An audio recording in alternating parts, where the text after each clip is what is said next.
Vamos, señor Horacio. Como ustedes saben, el miembro inferior tiene 4 segmentos: cintura pélvica, muslo, pierna y pie, ¿verdad?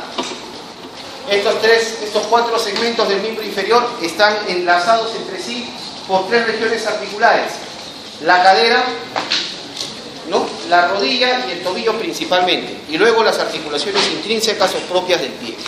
¿Ok? Articulación de la cadera. ¿Qué conceptos básicos deben llevarse para siempre con respecto a la articulación de la cadera? La articulación de la cadera, como ustedes saben, está conformada por 2 huesos. Por un lado está el coxal y por otro lado está el fémur. De allí que la articulación de la cadera siempre deberán recordarla con el nombre de articulación coxofemoral.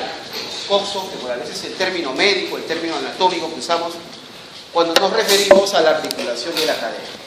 La articulación de la cadera, como ustedes saben, está formada por la región cotiloidea, el coxal, y lo que es la cabeza y el cuello del fémur. ¿Okay? En la región cotiloidea, ustedes recuerdan, se presenta esta cavidad, que es la cavidad cotiloidea, llamada también cótilo, simplemente cótilo o acetábulo. El reborde llamado reborde cotiloideo o limbo acetabular, que algunos autores le llaman ceja cotiloidea también. Luego vemos esta superficie, la superficie semilunar, y en el fondo la fosa acetabular. Y ustedes ven que tanto el limbo, el reborde cotiloideo, como la fosa semilunar, la superficie semilunar, están interrumpidas en la parte inferior, falta en la parte inferior. Ahí donde falta, eso se llama escotadura acetabular. ¿Ok? Escotadura acetabular que en condiciones normales es completada por un ligamento que se llama el ligamento transverso del acetábulo. Por ahí debe estar. ¿Ok? Bien. Por otra parte, la cabeza del fémur. Nunca se olviden, cuando usted frente a un paciente con luxación de cadera, lo primero que les van a preguntar antes de iniciar la reducción de la luxación es ¿cómo está orientada la cabeza femoral? Entonces la respuesta elemental está orientada, como dice ahí, hacia adentro, hacia arriba y hacia adelante. O sea, tiene una dirección superior, medial y anterior. ¿Ok? Eso nunca te olvides. En el hombro era diferente, ¿no? La cabeza del húmero era hacia adentro, hacia arriba, pero hacia atrás. En cambio, el fémur es hacia adelante. Eso nunca te olvides cuando hagas reducciones de luxaciones de cadera o de hombro respectivamente. ¿Ok? Muy bien. Esta cabeza femoral, como ustedes ven, está revestida, no contiene periósteo, porque ustedes saben que el periósteo es el elemento que lleva inervación sensitiva. La cabeza femoral no está revestida de periósteo, carece de periósteo. En su lugar está revestida de un fibrocartílago, como ven ustedes acá, de color plomo, un fibrocartílago articular que es el que va a entrar en contacto con la zona articular. En las superficies articulares, como ustedes han visto a lo largo de todo el curso, en las superficies articulares no hay periósteo, ¿correcto? Y además son superficies avasculares, ¿correcto? Nunca se olviden. Lo que hay en su lugar es un fibrocartílago de revestimiento, muchas gracias, un cartílago de revestimiento, ¿correcto?, que reemplaza y que va a ser nutrido por el líquido sinovial. Muy bien, ¿correcto? En la cabeza van a ver ustedes una fosa que se llama la fóvea. La fóvea para el ligamento redondo, lo han visto en la práctica. La fóvea, en la cabeza femoral se ve un huequito, eso le llaman la fóvea femoral o la fóvea para el ligamento redondo. ¿Ok? ¿Qué tipo de articulación es la articulación de la cadera? Es una articulación sinovial. Ustedes saben que las articulaciones se clasifican en 3 grandes grupos, nunca lo olviden, para toda su vida, ya lo saben, de ahora en adelante y nunca más se olviden. Hasta el día que se vayan del planeta, no se olviden. Es más, si se reencarnan, ya nacen sabiendo. ¿Estamos de acuerdo? Nunca se olviden la clasificación de las articulaciones, porque ustedes jamás van a dejar de ser médicos, ¿verdad? Ni cuando se jubilen, ¿eh? Entonces, ¿cuáles son las 3 grandes clases de articulaciones? Los 3 grandes tipos de articulaciones. Las sinoviales, que se caracterizan por tener una cápsula articular y tener líquido adentro. Las cartilaginosas, que se caracterizan por tener un cartílago pues, que une las 2 superficies óseas. Y finalmente las fibrosas. Esos son los 3 grandes tipos de articulaciones. Entonces, las articulaciones móviles, la gran mayoría de articulaciones del aparato locomotor suelen ser sinoviales, porque tienen cápsula y tienen líquido. Eso ha sido una pregunta del ENAM, que precisamente este domingo va a realizarse. ¿Qué caracteriza a las articulaciones sinoviales? La presencia de cápsula y la presencia de líquido en su interior. Así de claro. ¿Se entiende? Muy sencillo. Entonces, y se llaman diartrosis porque son articulaciones móviles, porque se mueven. ¿Estamos claros? Tienen movimiento visible, amplio, observable, simplemente. Y de subtipo, en este caso, por la forma de la cabeza femoral, que es 2/3 de una esfera, es una articulación de tipo enartrosis, que significa en forma de esfera, esférica, y que son los únicos tipos de articulaciones poliaxiles que se mueven en más de 2 ejes. Por lo tanto, la articulación de la cadera realiza todos los movimientos básicos: flexión, extensión, abducción, aducción, rotación lateral y rotación medial. Realiza los 6 movimientos básicos, y si los combina todos, realiza un movimiento conjunto que se llama la circunducción.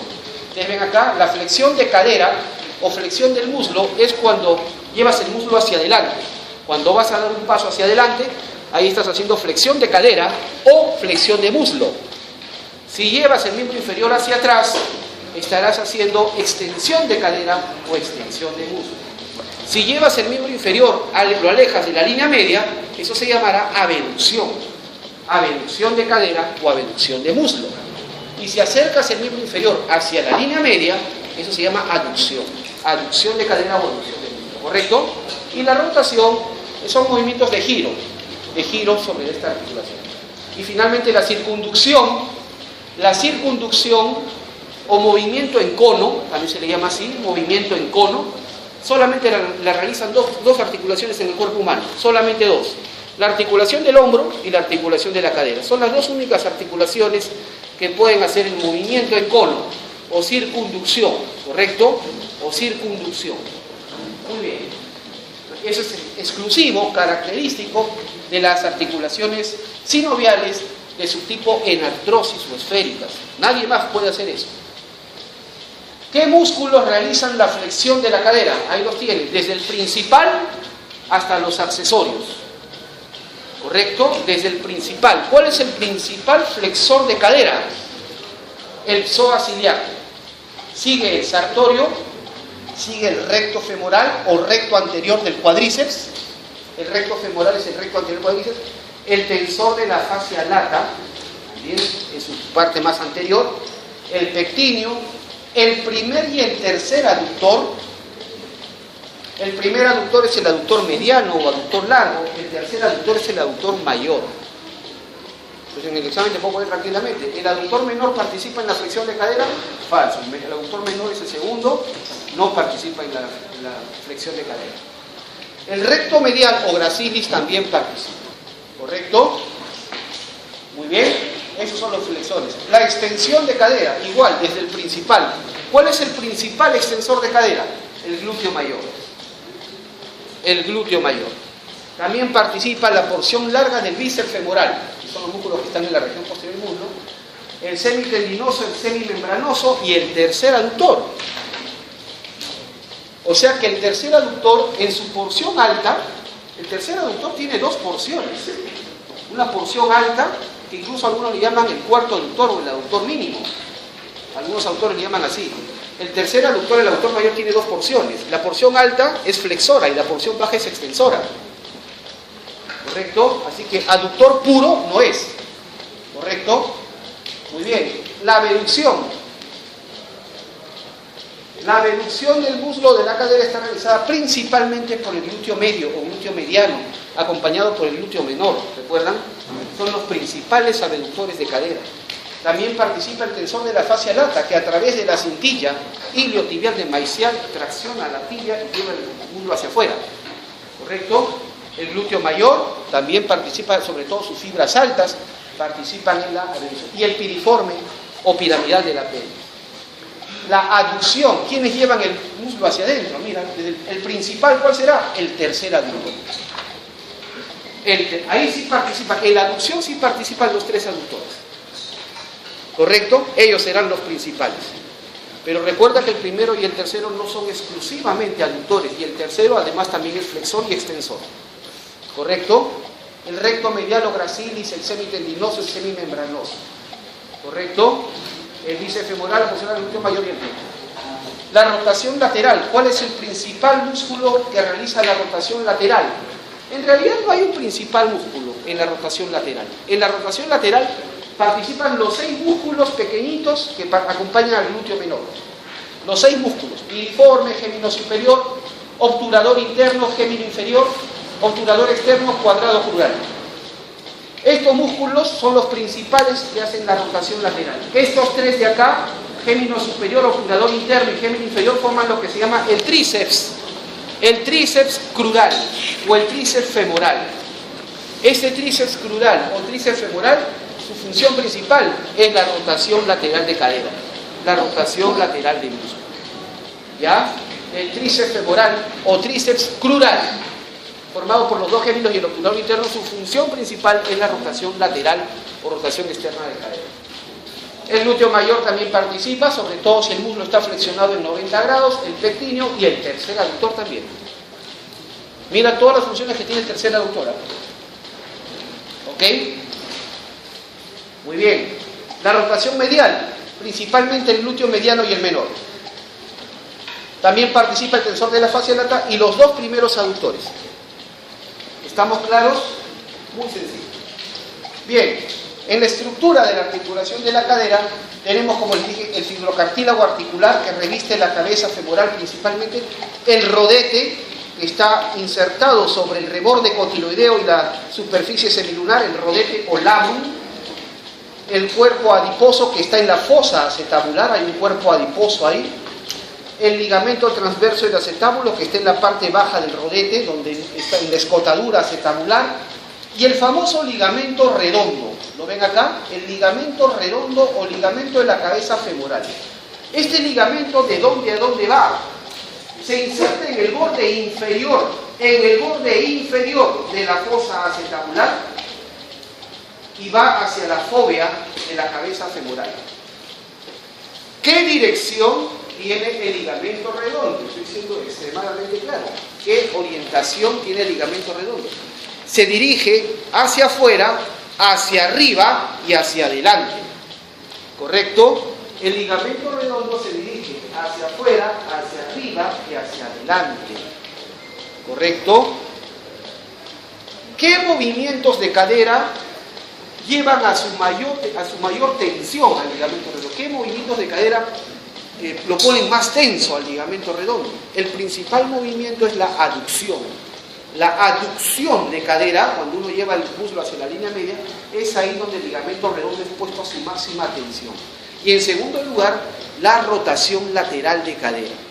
Entonces, pregunta de examen, los movimientos que llevan a su mayor tensión al ligamento redondo son la aducción de cadera y la rotación lateral.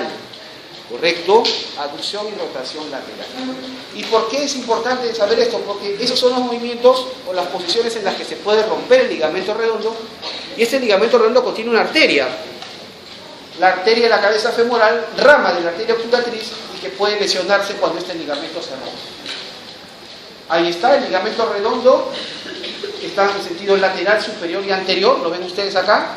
Contiene una rama de la arteria obturatriz que va a irrigar, contribuye a irrigar la cabeza femoral, pero realmente en un porcentaje muy pequeño, Algunos autores no le dan más del 15% de la cabeza femoral, algunos dicen 10 hasta 15% de la cabeza femoral, ¿correcto? Y esa irrigación es de tipo terminal, ¿correcto? Esta articulación coxofemoral, la articulación de la cadera, está reforzada por 3 ligamentos. Ligamento iliofemoral, ¿ven? En Y de Bigelow, algunos autores le llaman ligamento de Bertin, el ligamento isquiofemoral que está aquí, este es el cubo femoral, isquiofemoral, ¿ok? Son refuerzos. En cuanto a los círculos arteriales, tenemos, ustedes saben, esta es la arteria femoral común. La arteria femoral común se divide en femoral superficial y femoral profunda, ¿no? ¿Estamos de acuerdo?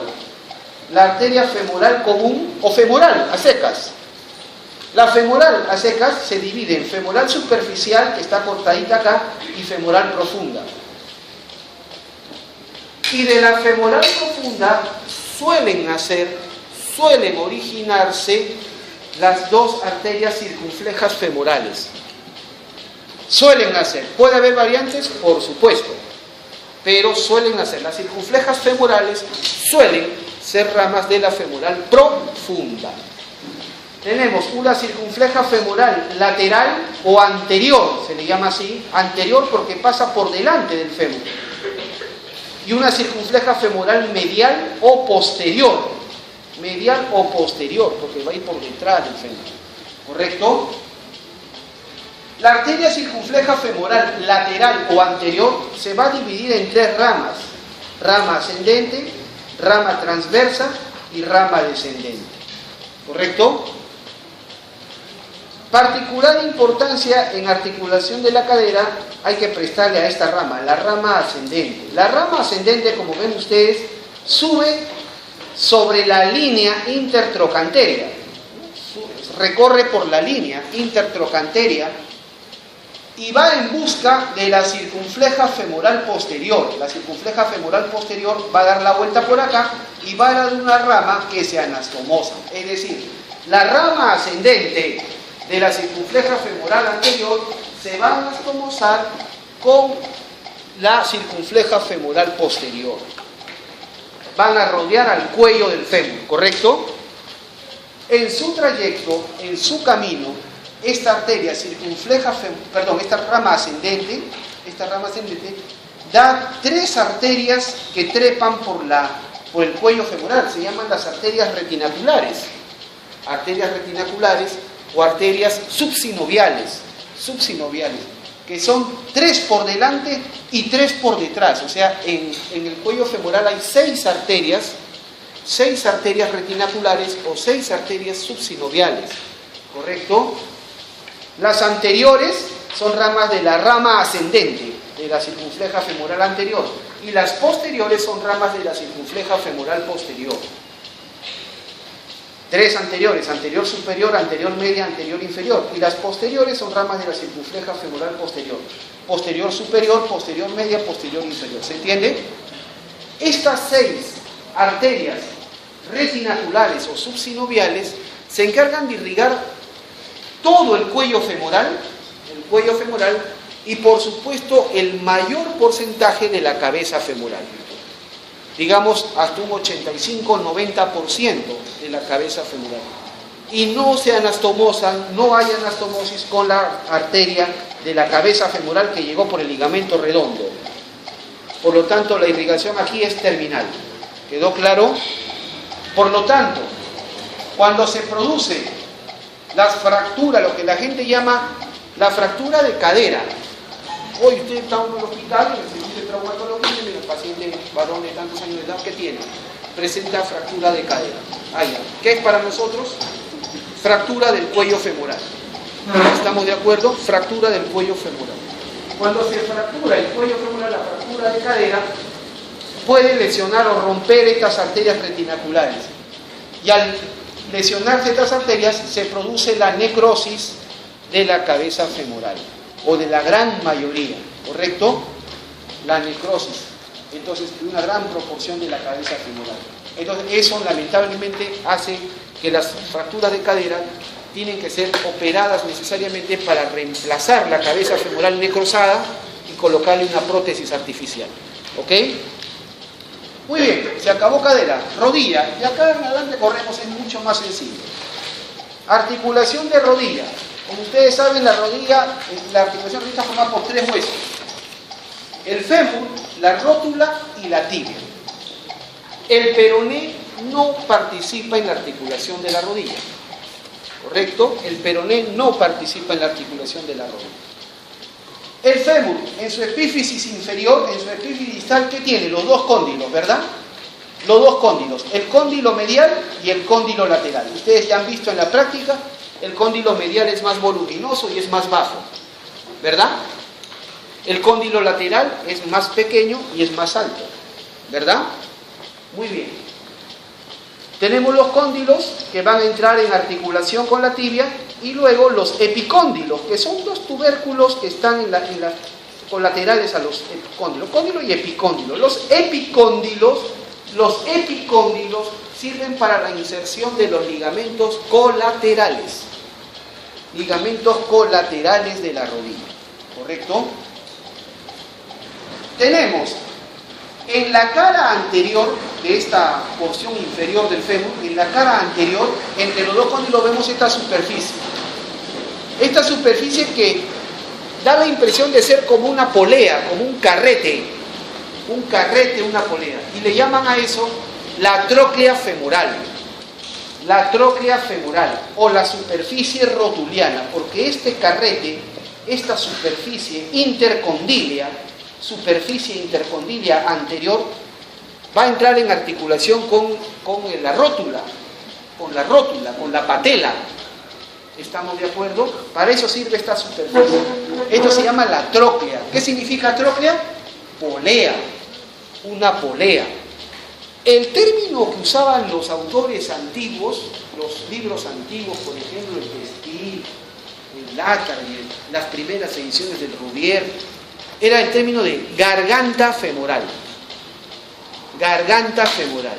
Ustedes escuchen en aparato locomotor, cuando ustedes escuchen una conferencia de traumatólogos, cuando hablen de cirugías o intervenciones articulares y digan la garganta femoral, la garganta, ¿cómo se llama? El tobillo, se están refiriendo a poleas, a trócleas. ¿Estamos claros? Entonces, el término ¿cuál es la tróclea femoral? ¿Ok?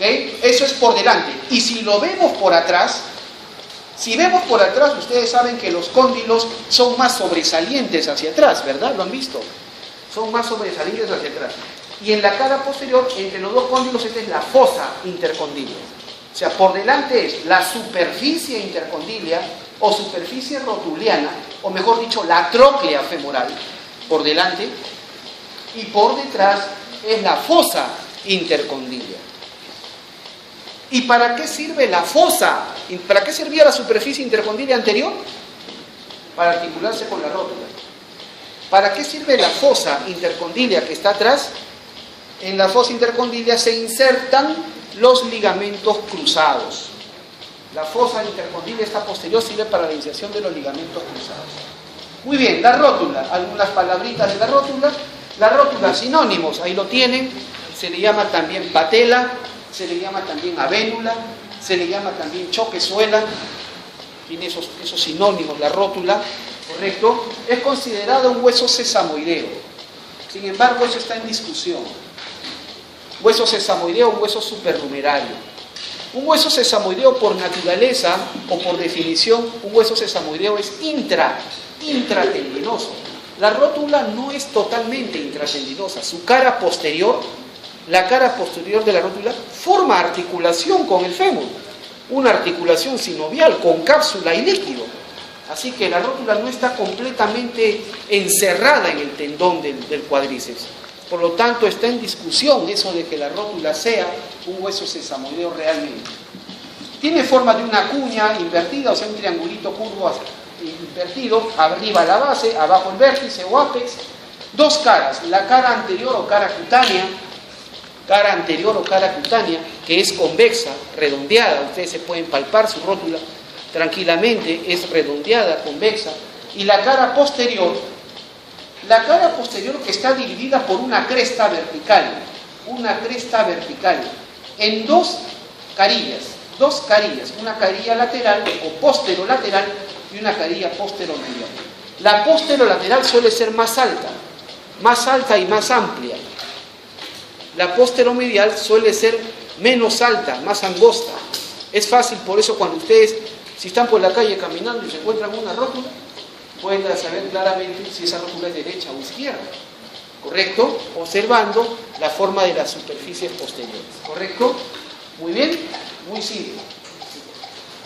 La tibia en su epífisis proximal tiene los dos cóndilos, el cóndilo lateral y el cóndilo medial, que vistos de arriba, los cóndilos tibiales, que vistos de arriba son redondeados, ¿ven ustedes? Forman los platillos, estas superficies que ves acá. Los platillos tibiales o superficies articulares superiores de los cóndilos tibiales. Un lateral y un medial, ¿correcto? Un lateral y un medial. Muy bien. Asimismo, entre los dos cóndilos tibiales hay estos dos cachitos, que se llaman los tubérculos intercondíleos. Intercondíleos. Y sirven para la inserción de la membrana sinovial. Sirven para la inserción de la membrana sinovial o de la sinovia. Así se llama. Sinovia. Para eso sirven los tubérculos intercondíleos. No sirven para la inserción de los ligamentos cruzados.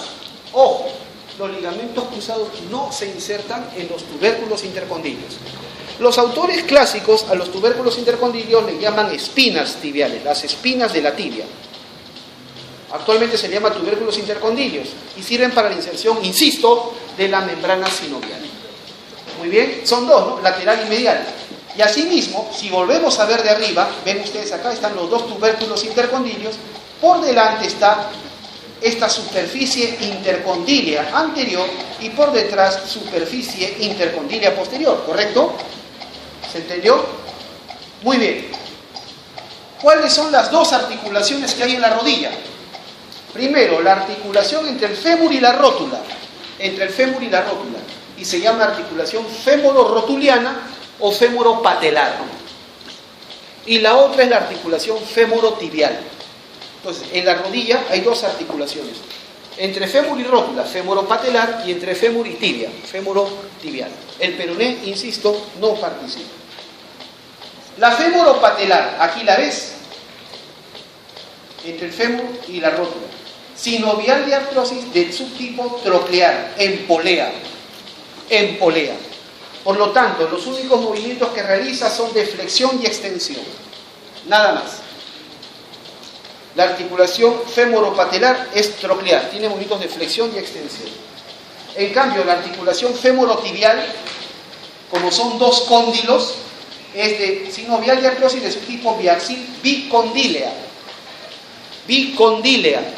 Son dos cóndilos, ¿correcto? Y por lo tanto, esta articulación realiza movimientos de flexión, extensión, pero además, o sea, tú puedes tu rodilla, si la doblas hacia atrás y llevas la pierna hacia atrás, ¿eso qué es?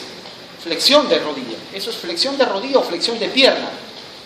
Si llevas la pierna hacia adelante, eso se llama extensión de rodilla o extensión de pierna, ¿correcto? Pero si tú mantienes tu rodilla doblada así en 90 grados, flexionada en 90 grados, puedes girarla, puedes hacerla rotar lateralmente o medialmente. Con la rodilla flexionada en 90 grados se presentan los movimientos de rotación. Rotación lateral y rotación medial, gracias a esta articulación. Pero son muy discretos, por supuesto. ¿Qué músculos lo realizan? Flexión de rodilla, ahí está, esta es la flexión de rodilla. Principalmente los músculos de la corva. Músculos de la corva o músculos isquiotibiales. ¿Cuáles son los tres primeros? Los tres primeros. Bíceps femoral, semitendinoso y semimembranoso. Esos tres se conocen como los músculos, como los músculos de la corva o músculos isquiotibiales. Bíceps femoral, semitendinoso y semimembranoso. Asimismo, también participa la famosa pata de ganso. ¿Ya la conocen? ¿La pata de ganso? La pata de ganso, ¿quiénes la forman? El sartorio, el recto medial y el semitendinoso, que también forma la corva. Entonces, tranquilamente, los músculos de la corva y los músculos de la pata de ganso son flexores de rodilla. Verdadero. ¿Ok? Verdadero. Bastante simple, ¿eh? Muy bien. El poplicio, los gastrocnemios, que son los gemelos de la pantorrilla, el tensor de la fascia lata. Aquí hay un detalle muy interesante. El tensor de la fascia lata con el glúteo mayor traccionan la cintilla iliotibial de Maiciat.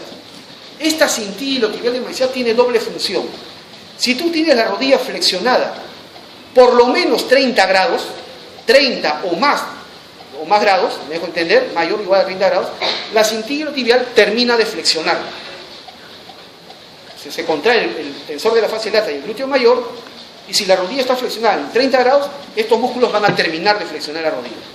Pero si la rodilla está flexionada menos de 20 grados, la cintilla iliotibial lo que va a hacer es extender la rodilla.